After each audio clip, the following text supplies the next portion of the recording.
রেলপথ উপদেষ্টা মোহাম্মদ ফাউজুল কবির খানের আশ্বাসে কর্মবিরতি প্রত্যাহার করেছেন রেলওয়ের রানিং স্টাফ ও শ্রমিক কর্মচারীরা।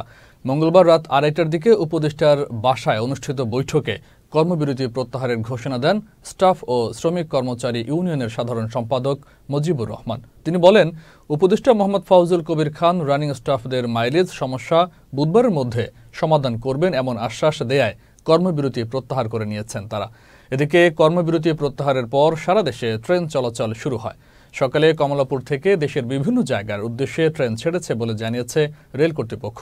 তবে সকাল থেকে ট্রেনের শিডিউল বিপর্যয়ের চরম ভোগান্তিতে পড়েন যাত্রীরা। এখন শ্রীপুরে কোনো ট্রেন নেই। কখন ট্রেন ছাড়বে? আজকে ট্রেন ছাড়বে। আচ্ছা, তো এই যে ধর্মঘট প্রত্যাহার হলো, আপনি কেমন লাগতেছে আজকে ট্রেন ছাড়াতে? ভালো, খুব ভালো লাগলো যে মানুষের জনভোগান্তি থেকে কমলো, এই জন্য আমরা খুশি। অনুভূতির কিছু নাই, এটা বাংলাদেশ, মন চাইলে সবাই এককভাবে সিদ্ধান্ত নিতে পারে। এই জায়গায় সবারই স্বাধীনতা বেশি, তো এই জন্যই সমস্যা।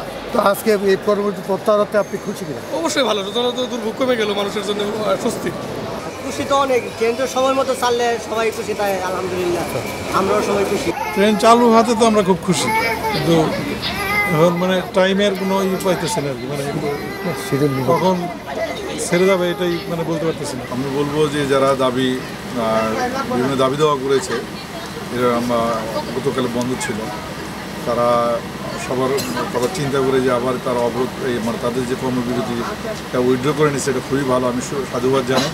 কিন্তু ট্রেন এত দেরি হচ্ছে কেন, এটা হলো বিষয়।